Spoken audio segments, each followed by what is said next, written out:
ఇక్కడ సుమారు 1,00,000 పైన మన తెలుగు వారు ఉన్నారు సార్. ఒక కమ్యూనిటీకి చెందిన వారు కాదు, ఇక్కడ ఎన్నో కమ్యూనిటీలు ఉన్నాయి. యాదవుల సంఘము, ఫిషర్మెన్ కమ్యూనిటీ, రజకుల సంఘం, అలాగనుకొని చాలా మంది ఉన్నారు. ఎప్పుడో వచ్చి ఫాదర్స్ వచ్చారు ఇక్కడ.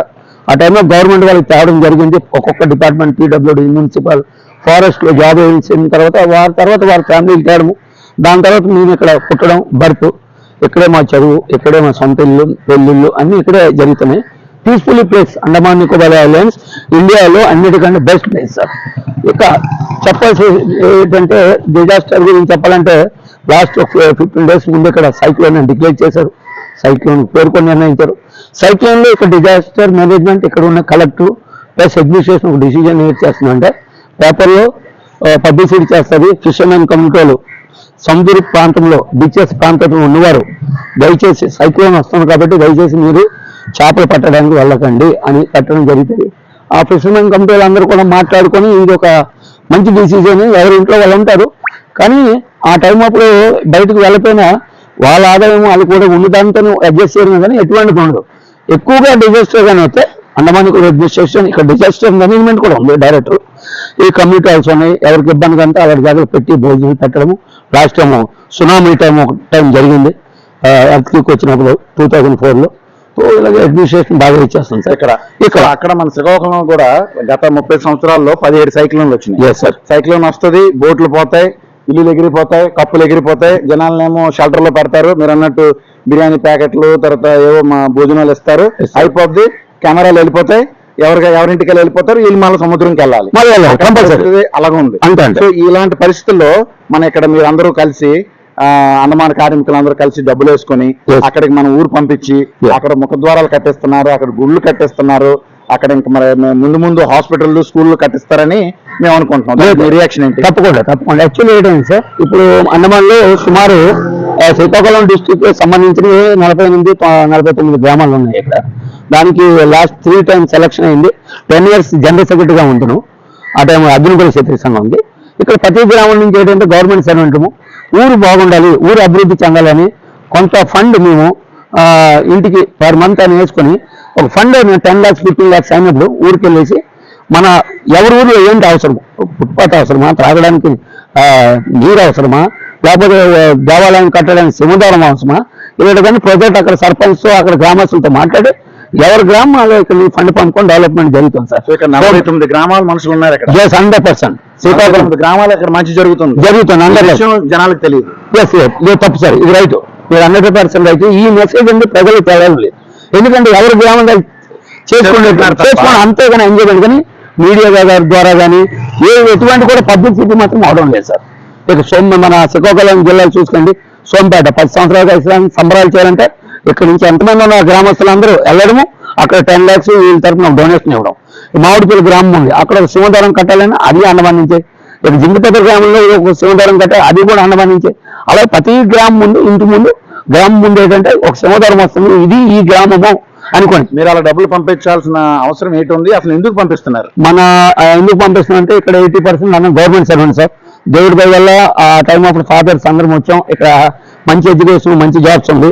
మాకు వచ్చిన ఆదాయంలో 10 rupees మనం గ్రామం కూడా అభివృద్ధి చెందాలి, గ్రామస్తులు కూడా బాగుండాలి. అక్కడ కష్ట పరిస్థితి, రైతు పని చేస్తుంటారు, ఒకసారి మంచి పండితే అప్పుడు పంట పోస్తుంది, తుఫాన్లు వచ్చిన తర్వాత వారు అన్ని ఊరు అభివృద్ధి చేయాలంటే అవ్వదు. కాబట్టి ఇక్కడ ఒక ఊరు కుళ్ళనాయుడు, ఊరు ప్రెసిడెంట్, ఊరు కమిటీ అనుకుని అన్ని గ్రామాల్లో నిర్ణయించుకున్నాడు, అన్ని గ్రామాలు రిజిస్టర్డ్. ఆ యాక్టివిటీ చేసింటే అక్కడ గ్రామం బాగాలని ఈ ఫండ్ అక్కడ డెవలప్ చేస్తున్నారు. ఇదేం తప్పేట్లేదు సార్, చాలా మంచిది. ఎందుకంటే ఇప్పుడు ఆంధ్రప్రదేశ్కి అండమాన్కి చాలా తేడా. అయితే ఊరు కూడా బాగుండాలి అని కూడా ఈ చాలా ఆలోచన. మన తెలుగు బాగుండాలి, మనం కూడా బాగుండాలి, జనాలందరూ బాగుండాలి, మనం బాగుండాలి అన్నది కార్మికులు, అండమాన్ మన మత్స్యకారుల తాలూకా ఆశ. సో ఇందులో ఇప్పుడు మీరు అడ్మినిస్ట్రేషన్ గురించి చెప్పారు. అండమాన్ అడ్మినిస్ట్రేషన్ డిఫరెంట్ గా ఉంటది. ఇక్కడ ఒక ఎంపీ సీట్ ఉన్నది, ఇక్కడ కలెక్టర్ గారు ఉంటారు, ఇక్కడ మున్సిపాలిటీ ఉంటది అన్నారు. దాని గురించి కొంచెం చెప్తారా? సార్, ఇక్కడ యాక్చువల్ ఏంటంటే ఇక్కడ పాపులేషన్ బట్టి ఒకే ఎంపీ, దాన్ని బట్టి ఇక్కడ మున్సిపల్ కౌన్సిల్ కూడా ఉంది. మున్సిపల్లో 24 వార్డులు ఉన్నాయి. 24 వార్డులకి ఒక చైర్మన్, ఒక జూనియర్ చైర్మన్, ఒక సీనియర్ చైర్మన్, ఇక 19 మంది దానికి చాలా మెంబర్స్ ఉంటారు. అలాగే అప్ టు పంచాయతీ ఏరియాలో వెళ్తే మిడిల్ నార్త్ లో జిల్లా పరిషత్ అని ఉంది, సౌత్ లో వెళ్ళినా కూడా జిల్లా పరిషత్ ఉంది. మొత్తానికి అండమాన్ నికోబార్లో 3 కలెక్టర్లు. సౌత్ అండమాన్కి ఒక కలెక్టర్, మిడిల్ అండమాన్కి ఒక కలెక్టర్, నికోబార్ డిస్ట్రిక్ట్ ఒక కలెక్టర్. 3 డివిజన్మెంటర్లు ఉన్నాయి. 3 అలగ్ అలగ్ డిస్ట్రిక్ట్ లో ఎటువంటి ప్రాబ్లం వచ్చినా కలెక్టర్ ఇక్కడ డిసిజన్ తీసుకుంటారు. 3 ఎంపీలా? ఒక ఎంపీ 3 డిస్ట్రిక్ట్లు, 3 కలెక్టర్లు ఇక్కడ. Yes sir. ఒక ఎంపీ, 3 డిస్ట్రిక్ట్లు, 3 కలెక్టర్లు. 3 కలెక్టర్లు. కోర్టులు ఎన్ని ఉన్నాయి? కోర్టులు కూడా సార్ ప్రతి 3 దాంట్లో ఉన్నాయి. సౌత్ లో ఉంది, మిడిల్ నార్త్ లో ఉంది, కాజీపేట డిస్ట్రిక్ట్లు కూడా ఉన్నాయి. కోర్టులు ఉన్నాయి. దానికి పరిస్థితి పంచాయతీలు కూడా ఉన్నాయి. ఎస్, పంచాయతీలు కూడా ఉన్నాయి. రూరల్ పంచాయతీలు ఉన్నాయి. ఇప్పుడు మీ బొంపుపేట పంచాయతీ ఉంది, దాని హడ్బే పంచాయతీ ఉంది, మాయాబందర్ పంచాయతీ ఉంది. ఇక్కడ నుంచి బోట్ లో వెళ్ళడం పడుతుంది హడ్బేకి 8 గంటల ప్రయాణం. అక్కడ కూడా ఫిషర్మెన్ కమ్యూనిటీ ఉన్నారు, మన తెలుగు వారు అందరూ ఉన్నారు. అలాగే మీరు మాయాబందర్ వెళ్తే అక్కడ కూడా పంచాయతీ ఉంది, అక్కడ కూడా తెలుగు వారు ఉన్నారు. డిగ్లీపురం నాకు ఐలాండ్ ఉంది, అక్కడ 330 కిలోమీటర్లు, అక్కడ కూడా పంచాయతీలు ఉన్నాయి. పంచాయతీలు సుమారు 40 నుండి 50 పంచాయతీలు ఉన్నాయి ఇక్కడ. దానికి ప్రధానం, వార్డ్ మెంబర్స్ ఇవన్నీ ఉంటాయి. సో ఈ ప్రధానం, ఈ పంచాయతీలు, ఈ మున్సిపాలిటీలు, ఈ ఎంపీలు, మన తెలుగు వాళ్ళ తాలూకా ఈ పొలిటికల్ పాత్ర ఎంత ఉంది? మన తెలుగు వాళ్ళు ఈ పాలిటిక్స్ లో ఎంతవరకు యాక్టివ్ గా ఫాలో ఉన్నారు? చాలా కౌన్సిల్లో, చాలా మీటింగ్ లో మీరు రిప్రజెంటేటివ్ గా ఉన్నారు. సో మన వాళ్ళ తాలూకా రాజకీయ పాత్ర ఎలా ఉంది? సరే, ఇక్కడ చూస్తే 100% పాత్ర తెలుగు వాళ్ళదే సార్. తెలుగు వారిదే రాజకీయంగా పాత్ర. ఎందుకంటే తెలుగు వారు ఏంటంటే ఎవరు ఓట్లు ఉన్నాయి, 1,00,000 ఓట్లు ఉన్నాయి. అందులో ఎవరు ఓటు ఇస్తారని కదా, అది గాలని తుఫాను అని ఓటింగ్ ఏమో ఫస్ట్ గా లైన్ లో ఉన్నవారు తెలుగువాడు సార్. అది ఎటువంటి దాన్ని కూడా ఆశించడు, ఓటు వేయాలి అనుకోని ఒక దృష్టితో అతను వెళ్ళడం జరుగుతుంది. అది అండమానిలో ఫస్ట్ ఓటేసిన వ్యక్తి ఎవడని అయితే తెలుగువాడే సార్, 100% సార్. ఇదనమాట. సో మన వాళ్ళు మన మీడియాలో చూస్తే తెలుగుదేశం పార్టీ తరఫున కూడా చాలా మంది ఎలక్ట్ అయ్యారని విన్నాం మన ఈ పంచాయతీల్లో. తెలుగుదేశం తరఫున ఇక్కడ 2 కౌన్సిలర్లు ఉన్నాయి, కానీ మన తెలుగు వాళ్ళు లేరు. ఒక కౌన్సిలర్ వార్డు నెంబర్ 1 సావుల మీద ఉన్నారు. ఇది 5వ నెంబర్ వార్డు. సెల్వి మేడం అని తమిళ లేడీ ఉన్నది. అయితే టీడీపీ తరఫున కూడా కార్యకర్తలు ఉన్నారు, కాకపోతే వాళ్ళు నిలబడడానికి కాక సపోర్ట్ గా ఉంటారు. బీజేపీలు కూడా కౌన్సిలర్లు ఉన్నారు, లేరని కదా. 5వ వార్డు నెంబర్ 2లో ఉన్నారు, డైరీ పంప్ 9లో పద్మ ఉన్నారు. అలాగని లేదు, ఎక్కువ 80% తెలుగు వారు పొలిటికల్ తో ఉన్నారు. ఇంకా నాయకత్వంలోకి రావాల్సిన అవసరం ఉంది భవిష్యత్తులో రావడానికి ఉంది. దానికి మీరు ఏం చేయాలనుకుంటున్నారు? ఇలాంటి మన ఎవరు లక్ష్మణ్ గారు లాంటి యంగ్ యూత్ ఉన్నారు, వాళ్ళు పనిచేస్తున్నారు. ఇప్పుడు మీ జనరేషన్ తర్వాత యంగర్ జనరేషన్ కి ఇందులో రాజకీయాల్లోకి రావాలి, అభివృద్ధిలోకి రావాలి, సమాజం మార్పు రావాలి, మనకు తెలుగు వాళ్ళకి ఒక ఐడెంటిటీ ఉండాలంటే ఏం చేయాలి? ఇక్కడ లేదు, అలాగని లేదు. తెలుగు వాళ్ళకి ఇక్కడ ఐడెంటిటీ ఉన్నది. ఇక్కడ అడ్మినిస్ట్రేషన్ తెలుగు వర్షాల సమస్యల మీద డెలిగేషన్ వెళ్తాం అనుకో, అడ్మినిస్ట్రేషన్ పూర్తిగా కోఆపరేట్ చేస్తుంది. ఇక తెలుగు లోపల మీకు చెప్పినది ఏంటంటే నాయకత్వం చాలా ఎక్కువ ఉంది. తెలుగుదేశం అని కాక, ఇక్కడ బీజేపీ అని కాక, కాంగ్రెస్ లో కూడా ఉన్నారు, సిపిఎం పార్టీలో ఉన్నారు, తప్ప రిలేటెడ్ లో ఉన్నారు.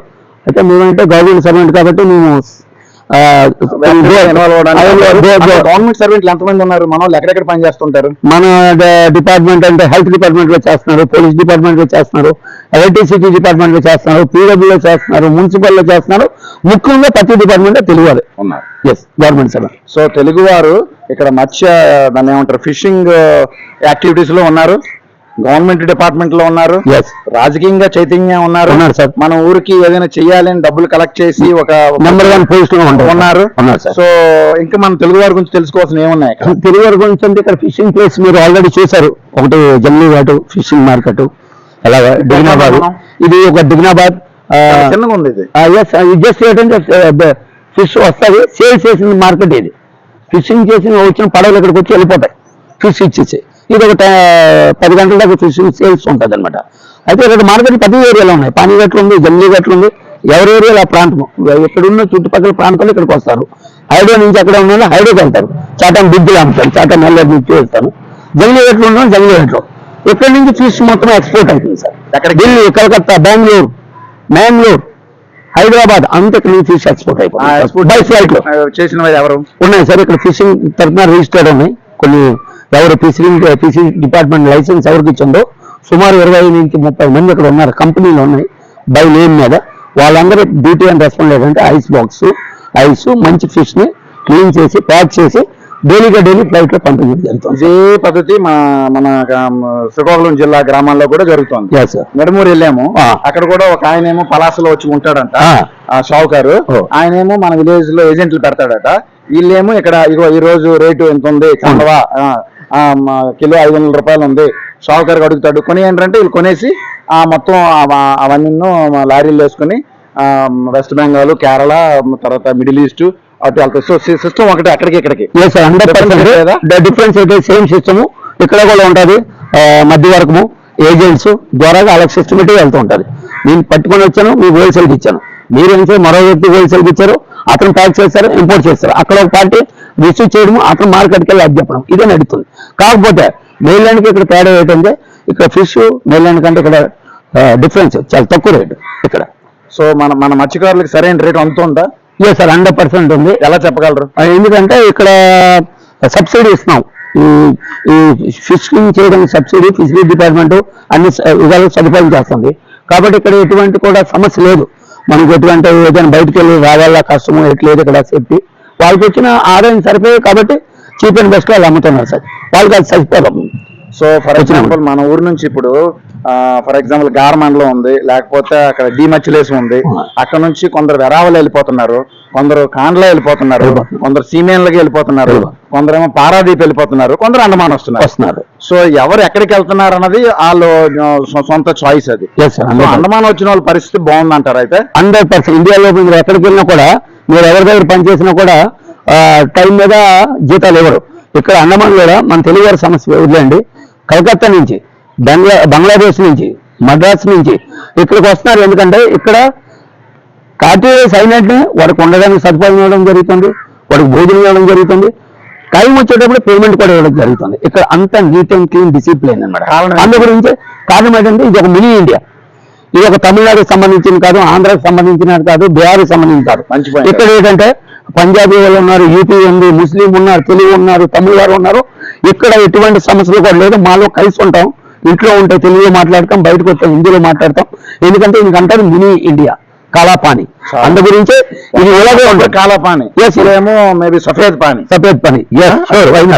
మీరు అన్నట్టుగా నేను సెంట్రల్ జైలు చూసాం, సెల్యులర్ జైలు చూసాం. అక్కడికి వెళ్తే నిజంగా బాధపడింది. మంది ఫ్రీడమ్ ఫైటర్లు ఆ రోజుల్లో కాలాపానికి పంపించారంటే ఇంక డెత్ అనమాట. వెనక రాసే సమస్య లేదు. అక్కడ ఎంతమంది ప్రాణాలు అర్పిస్తే ఈ రోజు మనం ఎలా మాట్లాడుతున్నాం. చాలా బాధ అనిపించింది. కానీ ఈ రోజు మీరు చెప్పిన విషయాలు విని అండమాన్ లో ఒక విధంగా చెప్పుకోవాలంటే ఒక జీవనానికి, ఒక లైవ్లీహుడ్, మనం ఒక జీవితాన్ని ఇక్కడ నిర్మించుకోవడానికి చాలా అవకాశాలు ఉన్నాయని అర్థమవుతుంది. 100% సార్ మీరు చెప్పినట్టుగా. ఇంకా మన తెలుగు వాళ్ళు తెలుసుకోవాల్సిన విషయాలు ఏమున్నాయి? తెలుగు వాళ్ళు ఏమంటారంటే అండమాన్ వెళ్ళిపోయారా, ఏదో చేసుకుంటున్నారు, వాళ్ళు బాగానే బతుకుతున్నారేమో, ఏమో వాళ్ళు అండమాన్ వెళ్ళిపోయారు అంటున్నారు. ఇప్పుడు పరిస్థితి బట్టి మేము మెయిన్లాండ్ వెళ్ళినా మా అబ్బాయికి ఒక అమ్మాయి చూడాలి, పెళ్లి చేయాలన్నా కూడా అయ్యో బాబు అండమానా, మా అమ్మాయికి అండమాన్ ఇవ్వమంటాను. కానీ అండమాన్ ఎలా ఉంటుందో వాళ్ళకి తెలియదు. ఒకసారి అండమాన్ వచ్చేసి ఇక్కడ కల్చర్ వాతావరణం చూస్తే ఇది మించిన వాతావరణమే లేదు. మెయిన్లాండ్లో నీకు నీరుకి ఇబ్బంది, టైం మీద నీరుకి చెరువుకి తెచ్చుకోవాలా, ఎటువంటి కానీ బయటికి వెళ్ళి రావాలి. ఇక్కడ అన్ని ఇంటికడికే వచ్చేస్తాయి. ఎలాగొస్తాయి? మున్సిపల్ తరఫున వాటర్ డైరెక్ట్ ఇంటికే వచ్చేస్తుంది, గ్యాస్ డైరెక్ట్ ఇంటికే డోర్ డెలివరీ చేస్తుంది. ఇలాంటి సదుపాయాలు ఉన్నప్పుడు రాష్ట్రం మనము మనకు సంబంధించిన బ్రాంచ్ దగ్గరికి వెళ్ళి మనం తీసుకోవాలా. మీకు డోర్ సర్వీస్ కూడా ఉంది. Hospital government hospital number 1 hospital sir ఇక్కడ. కాకపోతే ఒకటి మేజర్ ఆపరేషన్ ఇక్కడ అవ్వు. ఇక్కడ ఫుడ్, బ్రేక్ఫాస్ట్, రాత్రి డిన్నర్ అన్ని విధాలుగా సదుపాయంగా ఇక్కడ ఏం జరిగితే నీట్ అండ్ క్లీన్ ఉంటుంది. నేను చాలా బరంపూర్ వెళ్ళాను, విశాఖపట్నం కేజీ హాస్పిటల్ వెళ్ళాను, ఎన్నో గవర్నమెంట్ హాస్పిటల్ విజిట్ చేశాను. ఇక్కడ అంత హాస్పిటల్ నీట్ అండ్ క్లీన్ ఇంకెక్కడా లేదు సార్. చూడలేదు.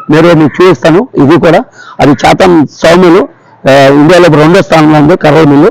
అది కూడా మీకు చూపిస్తాను. 80% తెలుగువారే. మీరు పైకి అందరూ తెలుగువారే. జీపీ పంట హాస్పిటల్ ఇక్కడే ఉంది, జస్ట్ 1 కిలోమీటర్. ఇప్పుడు మీకు చూపిస్తాను బయట నుంచి.